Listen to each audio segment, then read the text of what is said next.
Detachment, present, halt!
Ladies and gentlemen, please be seated.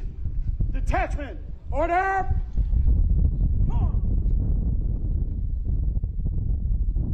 Sound, order arms, and parade rest.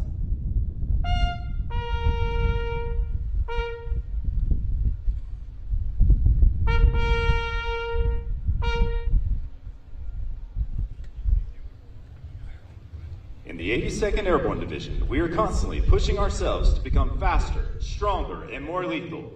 One way that we accomplish this is by fostering a culture of competition. At this time, we wish to celebrate our very own best of the best and highlight key victories and achievements by our very own paratroopers.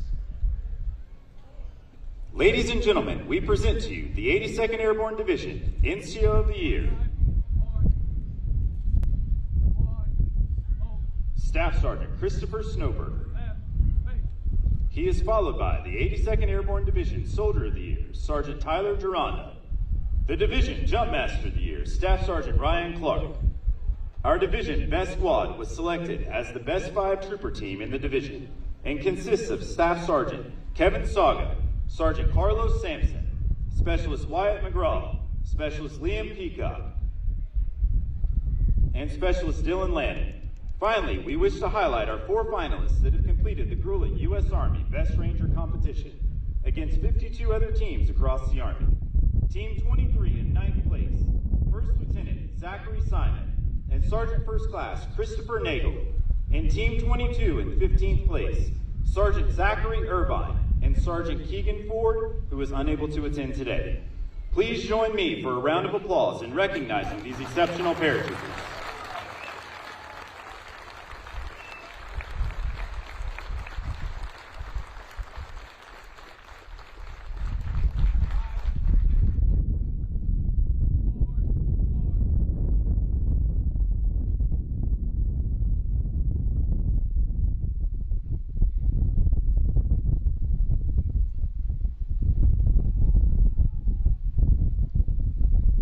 Paratroopers competed in numerous events as individuals or teams.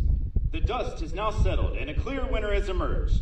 Ladies and gentlemen, after a grueling week filled with tremendous shows of strength, speed, mental toughness, and resilience, this year, the overall Best Battalion of All-American Week 2025 is 1st Battalion 325 Airborne Infantry Regiment, 2nd Brigade Combat Team, Red Falcons.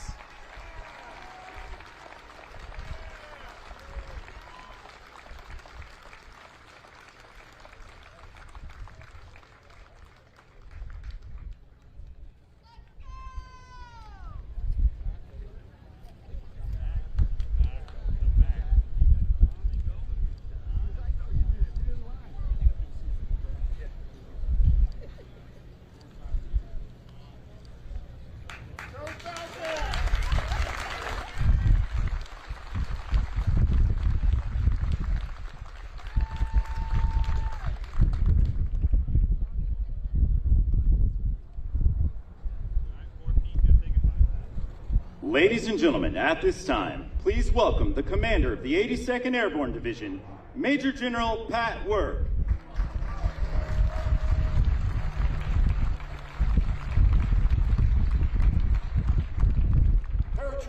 rest, flex your knees, shake it out. We'll square you away here in a moment. Ladies and gentlemen, thank you for joining us today. You honor these extraordinary paratroopers in America's 1st Airborne Division with your attendance, and we're grateful. All right, paratroopers, square yourselves away. These free men and women on the field before us, these paratroopers, are a national treasure, unmatched by anything on the planet. They are the nation's birds of prey in the Maroon Berets. They strike from the skies. They're ready to go anywhere in the world in 18 hours, defeat any enemy, complete any mission, and dominate any drop zone. And I respect you for it. For Command Sergeant Major Della Pena and I, it's an extraordinary privilege to stand in the airborne phalanx with you. And it's also a tremendous privilege for us to welcome our distinguished guest and a reviewing official today, our 29th Secretary of Defense. So Secretary Hegseth, sir, welcome to the 82nd, welcome to All-American Week, and welcome to Fort Bragg, what many of us refer to as the center of the universe. We look forward to your remarks. Airborne, sir.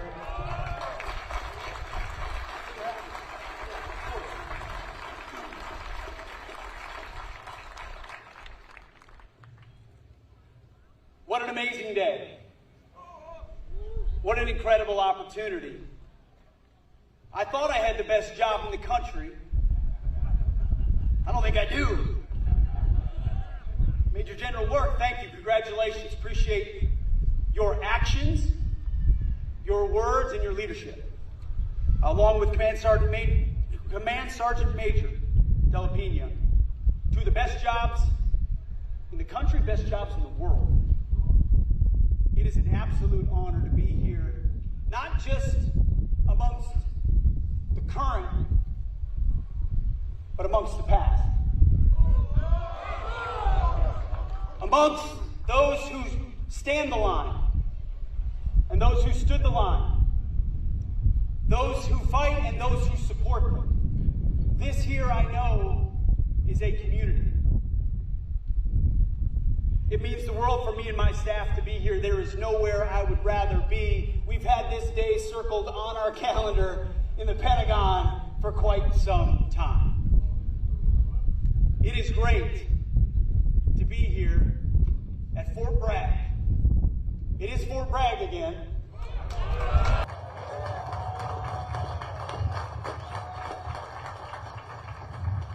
You know, there's nothing wrong with liberty. Give me liberty or give me death. I love it. But give me Fort Bragg every day of the week.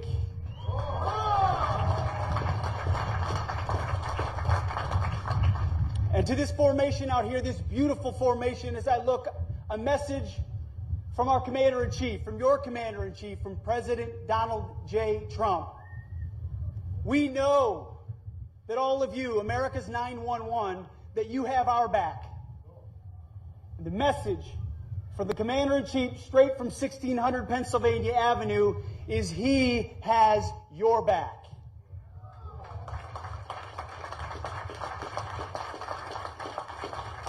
I get a chance to watch it every day in the Oval Office, on foreign trips, wherever he is laser focused on putting America and Americans first and ensuring peace through strength. So as you train, as you prepare, as you are the tip of the spear, know that you are serving under a Commander-in-Chief who has your interests in mind with every decision that he makes. Now, one of those decisions he made was choosing a Secretary of Defense. And you know, some folks out there, we got some of our friends in the fake news media are here. Some of them said, critics might say, you can't choose an Army major to be the Secretary of Defense. It has to be, well, one of our many distinguished generals, or congressmen, or business leaders, or corporate leaders. There's many incredible Americans. One of the critiques was, we need somebody that can think strategically, big picture.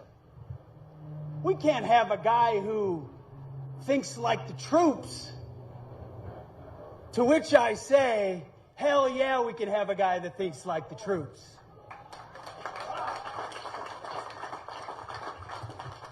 You see, my job is to think strategically, operationally, but also understand the tactical.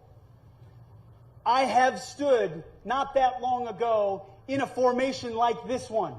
And if you didn't hear it, please rest. Double rest. If that's a command from the Secretary of Defense. I've been in that formation, loosening my knees, taking a deep breath, gazing over the horizon, sweating and wondering what time it is, but I can't move my arm. I've been in your boots, not yours. It's the 101st, it's not the 82nd. I get it. I'll admit that on a day like today. Not quite your boots or your beret, but close. And so as I thought about this speech, I have an amazing staff. A wonderful staff and a great speech writing team. And they put together a binder of 27 pages. I mean, it's like the Gettysburg Address meets the State of the Union. Churchill meets Reagan. But then I thought, wait, the last thing I want, if I'm standing in formation, is a 27-page speech. So I will spare you that today. The old-timers appreciate that one because they can sound that off. I recognize in many ways many of the aspirations, thoughts, anxieties, fears, dreams that you have standing in formation, you and your families. My job is to stay focused on you and our warfighters every single day. So my message today is simple, and on behalf of the President, we're going to bring it back to the basics. The basics, sir, that you talk so much about, that the 82nd Airborne is focused on. We're going to restore the warrior ethos, and we are across our formations, a standard that's set here every single day. We will focus on readiness, on training, on warfighting, on accountability, on standards. Black, white, male, female, doesn't matter. We're going to be colorblind and merit-based warfighters, just like you are here in the 82nd Airborne.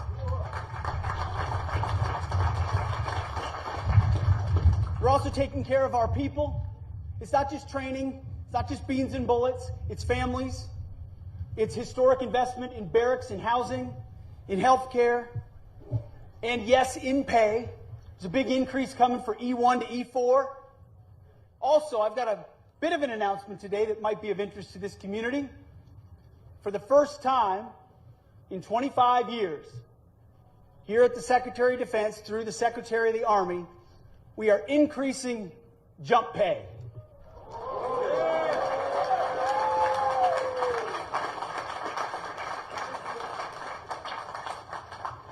Not only are we increasing jump pay, but for the first time, jump masters who have never been compensated additionally for that additional duty are going to receive an additional $150 a month in incentive pay.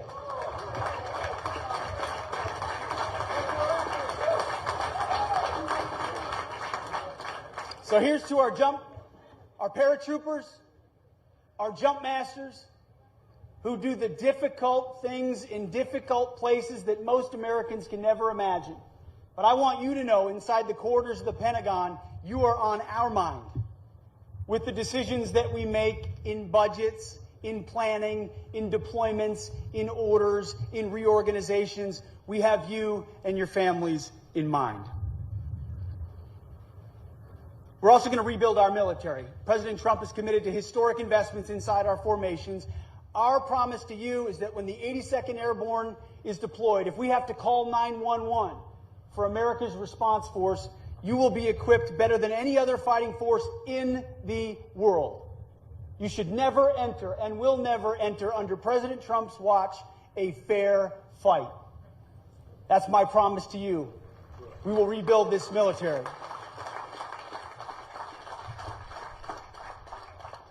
And we're going to reestablish deterrence. Unfortunately, for a number of years, the world watched and wondered where American leadership and American strength was. They watched the war that was unleashed in Ukraine, or the attacks that happened on October 7th, just that same mentality reverberating just this last night, sadly, in Washington, D.C. We saw the debacle of what happened in Afghanistan.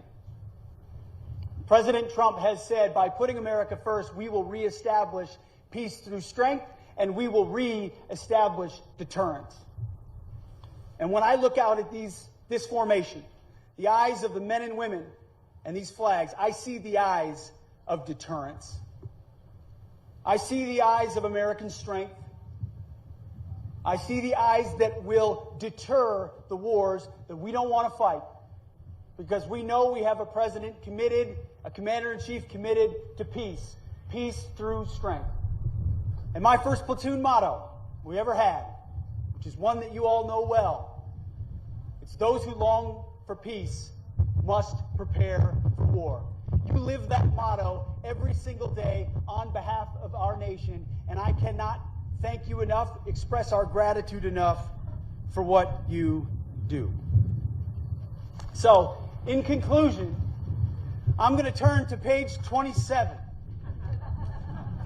and end with some well-written words deserved of a fantastic formation like this one. I'm grateful to be assembled here amongst America's Guard of Honor, the warriors of the 82nd Airborne Division, your families, and so many stout-hearted veterans.